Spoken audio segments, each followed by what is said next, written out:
Welcome to the INFOWARS Nightly News. I'm your host, Jakari Jackson, joined in studio by Joe Biggs and also Rob Dew. This is our Memorial Day special. It is Monday, the 25th, 2015. We have some special reports that we pulled out of the vault. But before we get to those, I want to talk to the gentlemen and see what they think about what we've done thus far this year. We'll start with you, Joe Biggs. What do you think about the reporting we've had a chance to do in 2015? I mean, it's been a very eventful year. I mean, as soon as I got here, the first project that was being worked on really huge was the Bundy Ranch thing. Mm-hmm. So I came in right as that was happening. I mean, we're going from Bundy Ranch to Fort A.P. Hill to Murrieta with the standoff with the illegals to Ferguson twice, Baltimore. I mean, and here we are now.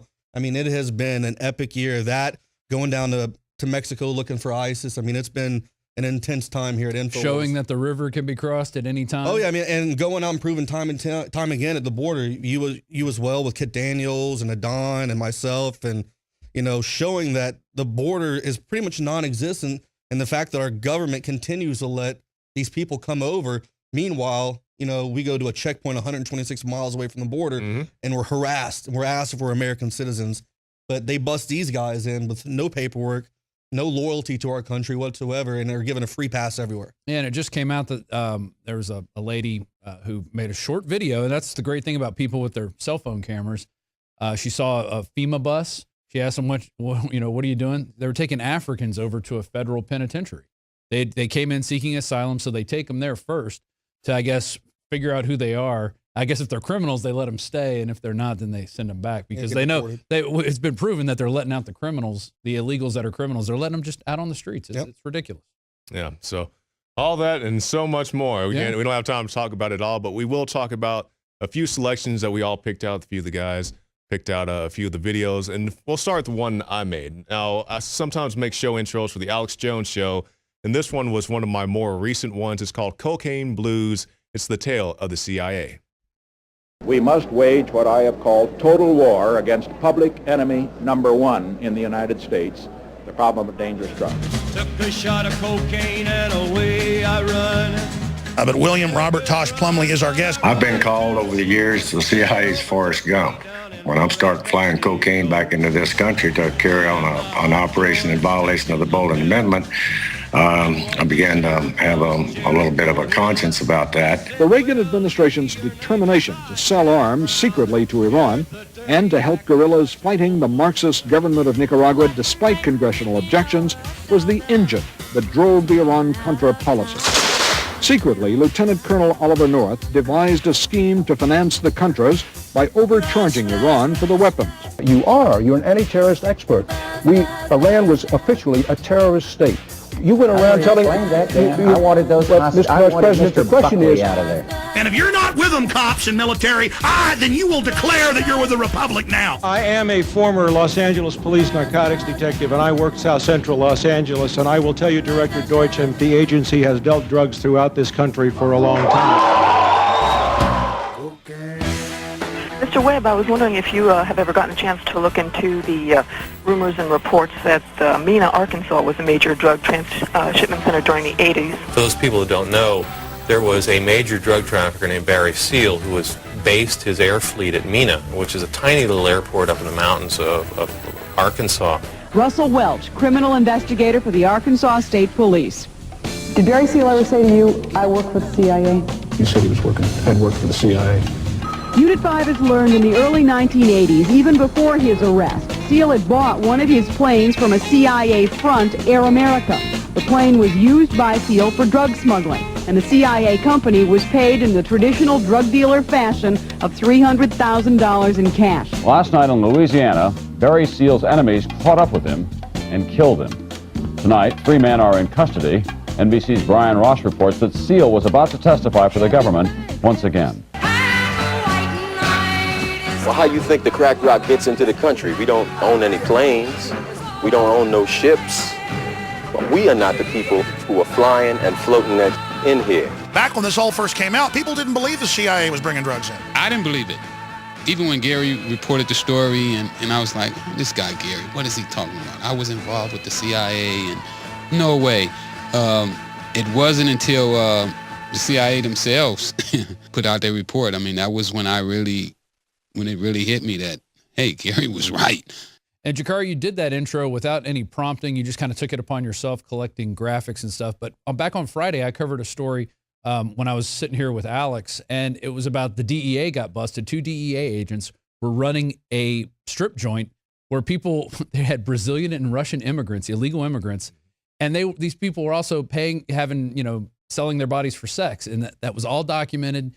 And it's amazing that this goes on in our government. And people don't believe it. People refuse to believe it, especially on the right side. They like to think the government is perfect in some ways, and the left likes to think the government's perfect in others. But if we get caught doing that, we're thrown in jail. Exactly. If we were running a strip joint where people were paying for sex, that's prostitution, we would get in trouble.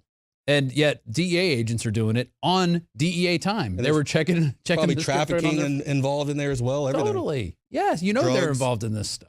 Yeah. And it all just kind of floats around undercover.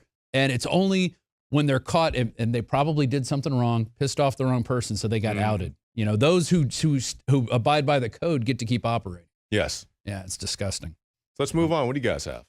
Well, I have, since it's Memorial Weekend, I have a report that has to do with the Watson program that IBM has kind of gotten cahoots with the VA with. And it's this robot brain that's going to take over the VA death panels.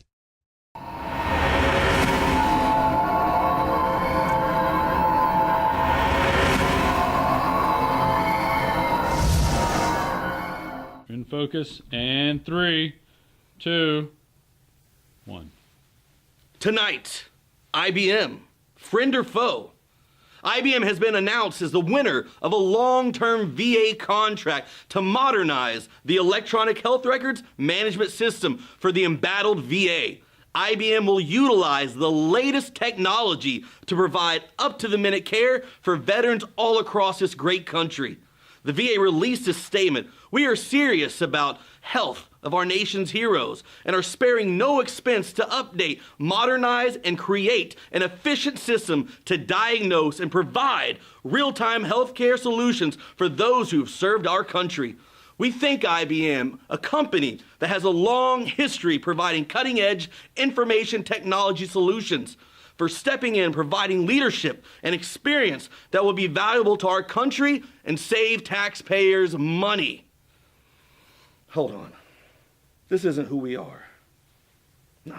Give me those freaking cue cards, man. You know what? You know what's going to happen with this? You know what the implications are of this Watson program that's going to come up? It's a computer that they're going to use to replace the doctors at the VA to do the death panels that have been going on, to help take away human emotion from making those decisions. This is something that's got to change. This is ridiculous, and I'm Joe Biggs with INFOWARS.com, and I'm not going to take it anymore. I'm standing outside of the Veterans Affairs Center in Austin, Texas. This will be the proving ground for IBM's brand new technology, Watson. Now, what that is a supercomputer that will have all of your medical records, admin records, and many other things downloaded into it. They want to use this machine to replace the doctors that have had death panels going on at the VA for years now. Newly released documents expose more explicitly the details of IBM's pivotal role in the Holocaust. All 6 phases: identification, expulsion from society, confiscation, ghettoization, deportation, and even extermination. Moreover, the documents portray with crystal clarity the personal involvement and micromanagement of IBM President Thomas J. Watson and the company's co-planning and co-organizing of Hitler's campaign to destroy the Jews.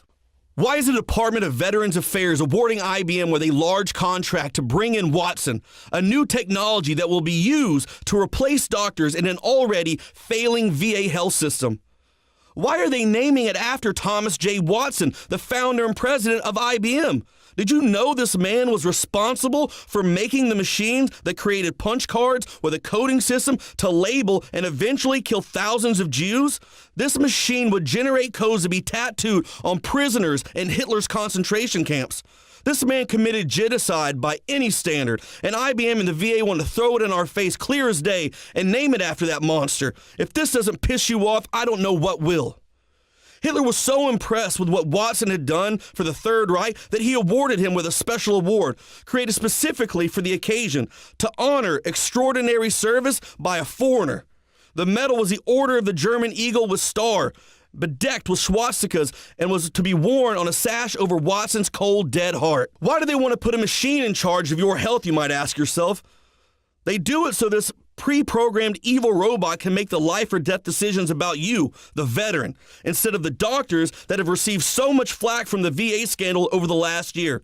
This helps take human emotions away and also allows the medical personnel to use Watson as a scapegoat should any problems arise, like death. Watson will be a new form of medical AI technology used to run the death panels already in place at the VA. How soon will it be until this technology moves over into civilian healthcare? Will you be a victim of Watson's wrath? This is also happening in another area of the government. They now want to replace humans that fly drones and make them fully autonomous. And many pilots were also claiming PTSD. Once you take the human aspect out of dealing with healthcare and war, things become even more evil. Who is going to check the morals of the men and women who program these machines? How do we know the machines will be told to act ethical and make the right decisions? Well, there you have it. That is the new Watson technology that's going to run the death panels at the already failing VA healthcare system. Now I have a vision of how this Watson technology will be implemented when you walk into the VA. Let's go in here and take a look.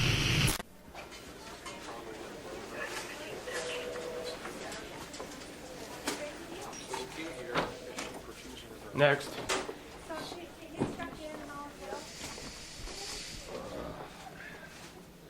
What's going on? All right, right arm.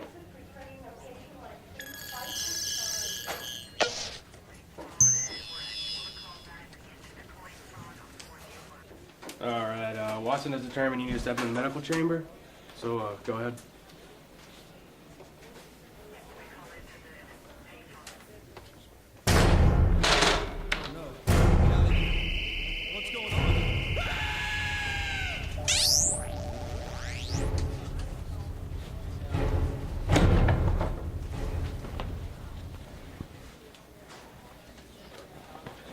Next.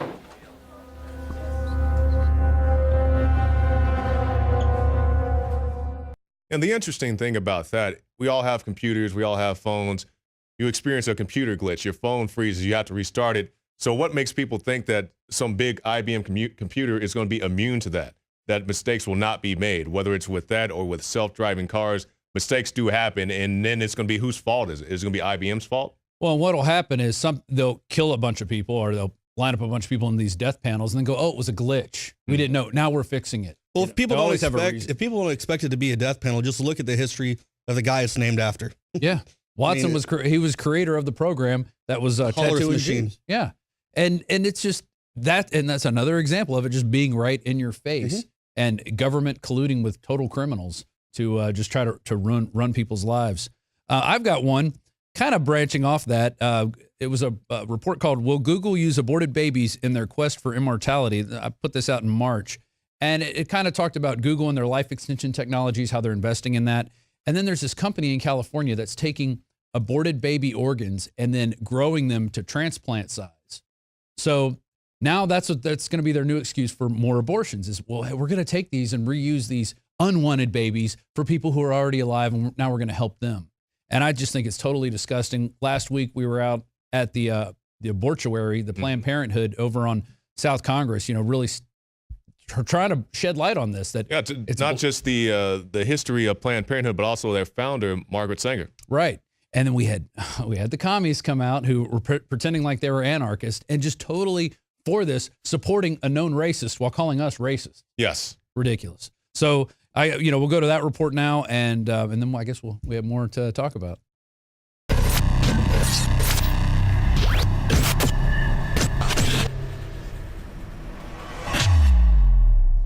How old are you in real time? 28. I'm 105. If you had as much time as I have, what would you do with it? If I had all that time, I sure as hell wouldn't waste it.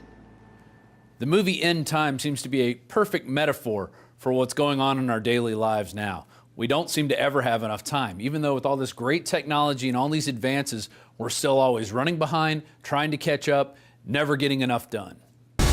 Come on, help yourselves. Take the time, it's free. You put enough time in the wrong hands, you upset the whole system.